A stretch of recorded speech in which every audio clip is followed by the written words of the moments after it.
Dear students, MS outlook के next lesson में आपका स्वागत है। इस लेसन में हम क्विकली रिकैप कर लेते हैं जो भी अभी हमने सीखा है अभी तक, उसको हम क्विकली रिकैप कर लेते हैं ताकि आपको आउटलुक में क्या चीजें होती हैं वो क्विकली आपको समझ सकें।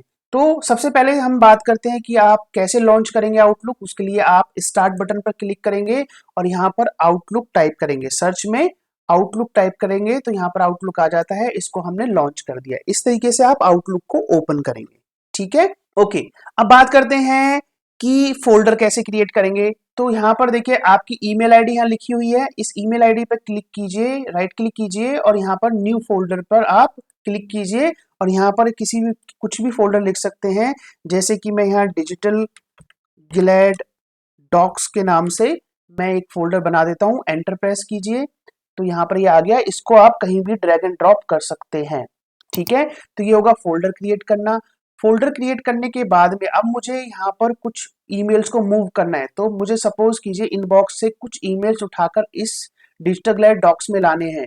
तो मैं कंट्रोल प्रेस करूंगा और मैं उन सारे ईमेल्स को यहाँ पर सेलेक्ट कर सकता हूं। और सेलेक्ट करने के बाद में मुझे माउस का लेफ्ट बटन प्रेस रखना है और उन सबको मैं ड्रैग करके कहाँ ला सकता हूँ, इस डिजिटल ग्लैड डॉक्स पे लाके छोड़ सकता हूँ।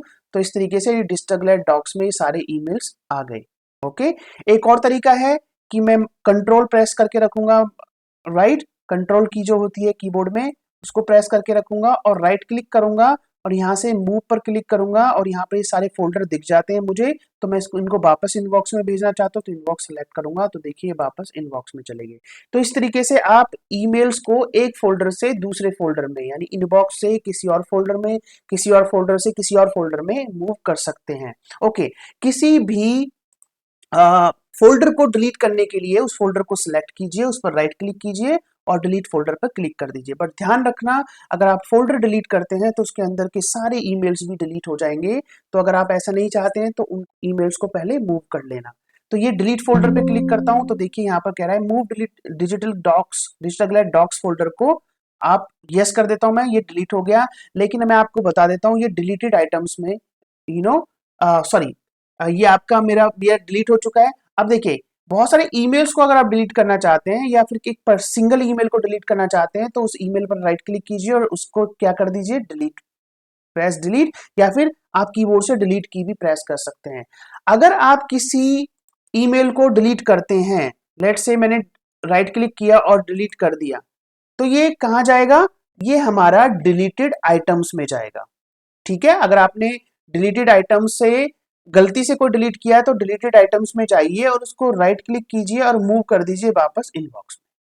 तो इस तरीके से आप डिलीटेड आइटम्स को भी इनबॉक्स वापस वहीं पर ला सकते हैं। बट ध्यान रखना ये सिर्फ 30 डेज के लिए यहाँ पर रहते हैं, उसके बाद ये यहाँ से भी हट जाते हैं, आर्काइव हो जाते हैं। तो 30 डेज से पहले ही रिस्टोर कर लेना। ओके, ये हो गया हमारा फोल्डर को डिलीट क्रिएट करना, उसमें ईमेल्स को मूव करना, फोल्डर को डिलीट करना, किसी ईमेल को डिलीट करना, उस ईमेल को जो डिलीटेड ईमेल है उसको वापस रिस्टोर करना, ये हमने अभी तक सीखा। अब नेक्स्ट बात करते हैं नया ईमेल कैसे हम क्रिएट करेंगे। तो न्यू ईमेल के लिए इस न्यू ईमेल बटन पर क्लिक कीजिए। हमें एक नया ईमेल लिखना है, किसी को भेजना है। तो देखिए यहाँ पर मेरे पास एक से ज्यादा अकाउंट है तो फ्रॉम से चूज कर सकते हैं एक से ज्यादा अकाउंट, मैं कौन से वाले से भेजना चाहता हूँ, राइट। और यहाँ पर टू में मुझे उस व्यक्ति का ईमेल आईडी लिखना है जिसको मुझे ये भेजना है। तो क्योंकि मेरे ये ऑलरेडी सेव हैं इसलिए ये सजेशन में आ रहे हैं। जैसे मैंने नाम टाइप किया, आप देखो विकास के नाम से बहुत सारे ईमेल्स बने हुए हैं मेरे ऑलरेडी। तो ये यहाँ पर मुझे दिख रहे हैं, क्यों, क्योंकि ये मेरी जो यहाँ पर ये एड्रेस बुक है, जैसे हम फोन बुक सेव करते हैं इसी तरीके से एड्रेस बुक सेव करते हैं। यहाँ पर ये ऑलरेडी सेव है इसलिए ये मुझे यहाँ पर विकास टाइप करते ही मुझे सजेशन में दिखने लगा। तो मैं कोई सा भी सिलेक्ट कर सकता हूँ। सपोज कीजिए मैं यहाँ पर ये वाला ईमेल सेलेक्ट कर लेता हूँ। ठीक है, तो यहाँ पर टू में एक से ज्यादा भी ईमेल रख सकते हैं आप। मैं चाहूँ तो यहाँ पर ये वाला ईमेल भी रख सकता हूँ, मैं चाहूँ तो यहाँ पर ये वाला भी रख सकता हूँ। तो टू में बहुत सारे ईमेल्स को आप रख सकते हो, सबको ईमेल चला जाएगा। सब्जेक्ट में आपको पता है कि सब्जेक्ट क्या होता है, यहाँ पर सब्जेक्ट से लोग पता करते हैं कि ईमेल किस बारे में है। ठीक है, नीचे जाएंगे तो यहाँ पर हम पूरा ईमेल लिखते हैं। ठीक है, यहाँ पर हम वो सारा ईमेल लिखते हैं जो हम भेजना चाहते हैं। ओके, अब ये होता है सिग्नेचर। मैं इसको मैन्युअली टाइप नहीं किया मैंने, जैसे मैंने न्यू ईमेल पे किया ये अपने आप आ गया, इसको मैं बता चुका हूं। तो यहाँ पे अगर ये नहीं आता है तो आप इंसर्ट करके सिग्नेचर से इंसर्ट कर सकते हैं। ठीक है जी, ये हो गया न्यू ईमेल। सेंड पर क्लिक कर दीजिए, ईमेल चला जाएगा। ठीक है, सब्जेक्ट में आप माय फर्स्ट ईमेल जो भी सब्जेक्ट लिखना चाहते हैं सेंड पे क्लिक कर दीजिए, ईमेल चला जाएगा। ठीक है, ओके। यहाँ पर मैंने आपको और भी बताया था, फॉर्मेट टेक्स्ट का ऑप्शन बताया था। अगर आप किसी चीज को बोल्ड करना चाहते हैं, कलर चेंज करना चाहते हैं तो वो भी कर सकते हैं। तो यहाँ पे फॉर्मेटिंग भी हमारे लिए अवेलेबल होती है। बुलेट पॉइंट्स बनाने हैं, ठीक है, अगर मैं इनको बुलेट पॉइंट्स में कन्वर्ट करना है तो मैं बुलेट पॉइंट्स में कन्वर्ट कर सकता हूँ। तो यहाँ पर आपको ना ये जो फीचर है आपका फॉर्मेट टेक्स्ट का, ये आपको मिल जाता है, बहुत अच्छा फीचर है। अगर मुझे कोई इमेज इंसर्ट करनी है यहाँ पर, ओके, तो मैं इंसर्ट पे जाऊंगा और मैं यहाँ पे क्या करूंगा, पिक्चर्स पे क्लिक करूंगा, ओके, और मैं बहुत ही इजीली मैं इमेज को इंसर्ट कर सकता हूँ, उसको छोटा बड़ा कर सकता हूँ। यहाँ के किनारे पे ले जाइए, माउस के लेफ्ट बटन को प्रेस रखिए और यहाँ पे छोटा बड़ा भी मैं इसको कर सकता हूँ। ठीक है, तो ये मेल की बॉडी में आप ईमेल पिक्चर भी इंसर्ट कर सकते हैं और भी बहुत सारी चीजें इंसर्ट कर सकते हैं। ओके, शेप इंसर्ट कर सकते हैं, आप 3D मॉडल इंसर्ट कर सकते हैं, स्मार्ट आर्ट, चार्ट। ये ऑप्शन आपको जीमेल वगैरह में नहीं मिलते हैं। ठीक है, ये ऑप्शन इसलिए आउटलुक एक बहुत अच्छा टूल है इन चीजों के लिए। सो ये हो गया न्यू ईमेल को ड्राफ्ट करना, भेजना। बात करते हैं अब न्यू मीटिंग्स की। न्यू मीटिंग के लिए ये ड्रॉप डाउन है, एरो, इस पे क्लिक कीजिए, मीटिंग पे क्लिक कीजिए। यहाँ पर आपको क्या करना है, मीटिंग का नाम लिखना है, सेल्स मीटिंग। ठीक है, और यहाँ पे रिक्वायर्ड में वो लोग होंगे जिनको आप चाहते हो कि वो उनको अटेंड करना ही करना है। ऑप्शनल में वो लोग हैं जो आप चाहते हो कि अटेंड करें ना करें, डोंट, इट डजेंट मैटर, बस आप उनको इन्फॉर्म करना चाहते हैं। स्टार्ट टाइम में डेट मैंने चूज कर ली फॉर एग्जांपल, और मैं टाइम भी चूज कर लेता हूँ। ओके, 1 बजे से 1:30 बजे तक। लोकेशन रहेगा रूम नंबर 1, मेरे ऑफिस में रूम नंबर 1 है एक। एजेंडा यहाँ लिख दूंगा मैं। ठीक है, कि ये किस बारे में है, और सेंड पर क्लिक कर दूंगा। सबको, जो भी 2 मेरे ऑप्शनल में है, सबको इनवाइट चला जाता है मीटिंग का, और वो वहां से उसको एक्सेप्ट, डिक्लाइन या फिर टेंटेटिव कर सकते हैं। ओके, तो इस तरीके से मैं आपको ये न्यू मीटिंग शेड्यूल करना हो गया है। ऑलराइट, अब नेक्स्ट बात करते हैं आपको कि आप एक ईमेल को दूसरे ईमेल को एक फोल्डर से दूसरे फोल्डर में कैसे भेजोगे।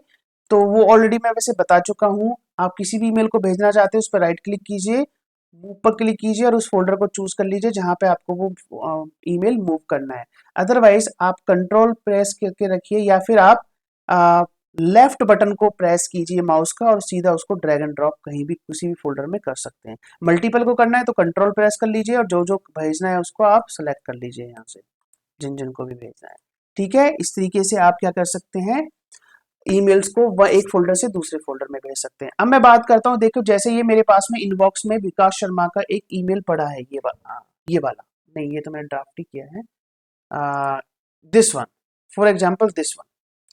तो यहाँ पर रिप्लाई रिप्लाई ऑल और फॉरवर्ड का क्या मतलब है, देखिए रिप्लाई का मतलब है कि जैसे मैं रिप्लाई पे क्लिक करूंगा तो आप देख रहे हैं 2 में सिर्फ जिसने मुझे ईमेल भेजा था उसी का ईमेल आया है। ठीक है, ये मैंने खुद को ही भेजा था इसलिए मेरा ही ईमेल आया है, तो मैं डिस्कार्ड कर देता हूँ। रिप्लाई ऑल में क्या होगा, देखो अभी एक ईमेल और है यहाँ पर, रिप्लाई ऑल पे क्लिक करूंगा तो आप देख रहे हैं मेरे साथ साथ मैंने एक दूसरा ईमेल भी यहाँ पर है। क्यों है ये क्यों है, क्योंकि यहाँ पर हेल्थ फ्रीक्स के नाम से एक ईमेल आईडी और है जो 2 में थी। तो रिप्लाई और रिप्लाई ऑल का अंतर समझ गए। रिप्लाई होता है जब हम सिर्फ सेंडर को रिप्लाई कर रहे हैं, और रिप्लाई ऑल होता है जब हम 2 में जितने भी लोग हैं या सीसी में जितने भी लोग हैं सबको रिप्लाई कर रहे हैं। अभी ये ईमेल मुझे किसी को फॉरवर्ड करना है, ओके, तो मैं फॉरवर्ड पे क्लिक करूंगा और उस बंदे का ईमेल आईडी यहाँ पर लिख दूंगा जिसको मुझे ये फॉरवर्ड करना है, और मैं सेंड कर दूंगा।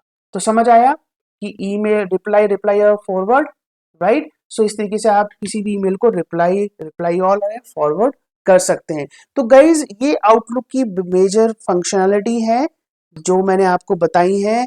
आई होप कि आपको क्लियर होगा। अगर कोई कंफ्यूजन आपको रह गया है तो प्लीज आप, हमारी लाइव क्लासेस भी होती रहती हैं आउटलुक की, जहां पर ये सारे क्वेश्चंस पूछ सकते हैं। आप हमें हमारे व्हाट्सएप ग्रुप को ज्वाइन कर सकते हैं, जो सपोर्ट ग्रुप है उसको ज्वाइन कर सकते हैं, वहां पे कोई भी क्वेश्चन पूछ सकते हैं, ईमेल कर सकते हैं, हमें हमें फोन कर सकते हैं, और हमारी ऑनलाइन लाइव क्लासेस को भी ज्वाइन कर सकते हैं। अगर आप इसको और बेटर तरीके से सीखना चाहते हैं और आप चाहते हैं कि आपके क्वेश्चंस के आंसर रियल टाइम आपको मिल जाएं, तो आप हमारी लाइव क्लासेस को ज्वाइन कीजिए। ठीक है। सो इस तरीके से आपका ये आउटलुक का कोर्स यहाँ पर खत्म होता है। अगर मुझे कुछ और नीड लगेगी, मुझे लगेगा कि मुझे कुछ और भी आपको बताना है इसके बारे में, तो मैं और लेसन्स भी ऐड कर दूंगा इस आउटलुक के कोर्स में। ठीक है। So thank you so much इस कोर्स को कंप्लीट करने के लिए। All the best.